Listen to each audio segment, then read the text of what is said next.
這個女人剛從監獄出來，就被診斷為癌症晚期，可她為之頂罪5年的家人卻罵她是罪犯女兒，不配活在世上。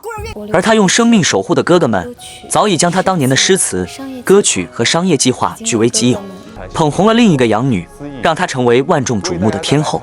可當她含恨而終，再次睜眼，竟意外重生回5年前，回到了改變她一生命運的那一天。此刻，綠茶養妹司一宇正跪在她面前，哭住求她為自己酒駕肇事逃逸的罪行頂包。上一世的司南南為了家人，傻傻的答應了，換來的卻是5年的牢獄之災和众叛親離。但這一世，他要為自己而活。司南南一巴掌狠狠甩在司一宇臉上，他已經死過一次，現在的他不受任何威脅。然而，他的反抗瞬間引來了全家人的圍攻。惡毒的養母衝上來就想打他，卻失手砸中了假意阻攔的司一宇。偏心的二哥司一婷見狀，更是怒不可遏，指責司南南為什麼要躲，害得他才華橫溢的妹妹受了傷。面对二哥揮來的巴掌，司南南这一次沒有再忍，反手就是一記更響亮的耳光。更離譜的是，司一宇竟當着全家人的面顛倒黑白，誣陷是司南南肇事逃逸，還逼他頂罪。全家人不分青紅皂白，竟都選擇相信這個滿口謊言的綠茶。就在這時，警笛聲響起，警察上門調查。司家所有人，包括司南南曾經最敬愛的大哥司一峰，都異口同聲地指認他是罪犯。司一峰甚至拿出司南南生日時送給他，卻被司一宇搶走的大衣，作為指證他開車的鐵證。面對這荒唐的一幕，司南南心如死灰。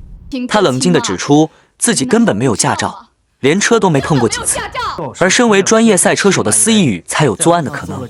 眼看謊言就要被戳穿，全家人卻更加癲狂，一致維護着司一宇。就在警察準備將2人都帶走調查時，肇事路口的監控視頻被調取了出來。儘管畫面模糊，但經過技術處理，駕駛位上那張驚慌失措的臉，赫然就是天后司一宇。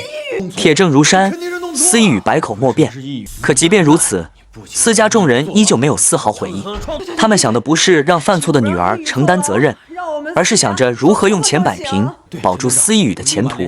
大哥司一峰更是虛偽至極，一邊對司南南說着大哥等你回來，一邊卻對司一宇承諾絕不會讓你坐牢。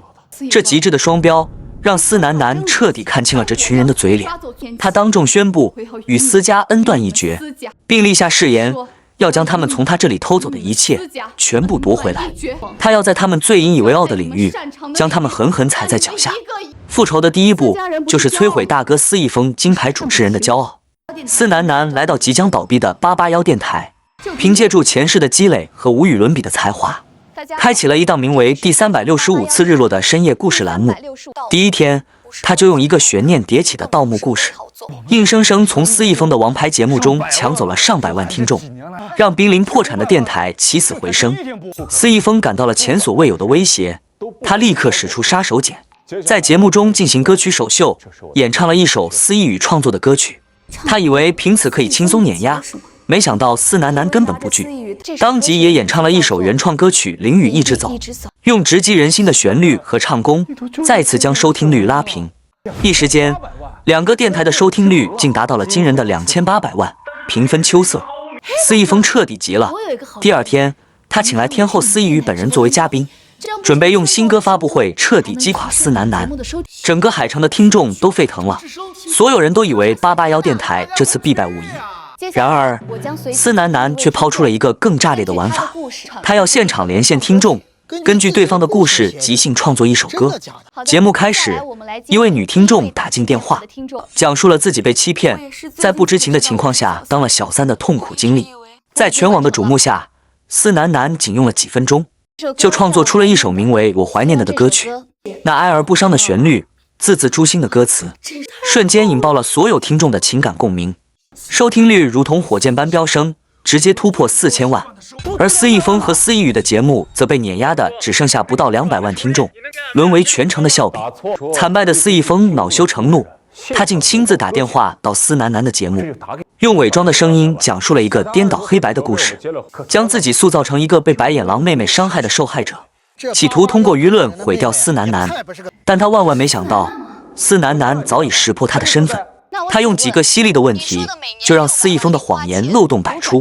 隨後，一首即興創作的演員在電波中響起，將司一峰的虛偽和可笑徹底撕碎，讓他當着全網幾千萬聽眾的面身敗名裂。眼看大哥被毀，司一宇徹底瘋狂，他竟在電台門口持刀刺向司南南。千鈞一髮之際，幡然醒悟的司一峰為司南南擋下了致命一刀，司一宇被當場逮捕。而司家的鬧劇也終於迎來了清算。二哥三哥捧着熱湯，拿着手稿，在病床前痛哭流涕的懺悔。可司南南早已心硬如鐵，一句錯了，無法填平他在地下室獨自度過的6年，更蓋不住他們曾經罵他是白眼狼的聲音。司南南將起訴司一宇剽竊的材料摔在他們面前，冷冷地告訴他們，等他們也品嘗到被至親踩入塵埃的滋味時，再來談原諒。曾經的傷痕不會用一句原諒抹平。從今天起，他的人生不再為任何人擋刀，只為值得的光讓路。而這對蛇蠍兄妹又將迎來怎樣身敗名裂的下場？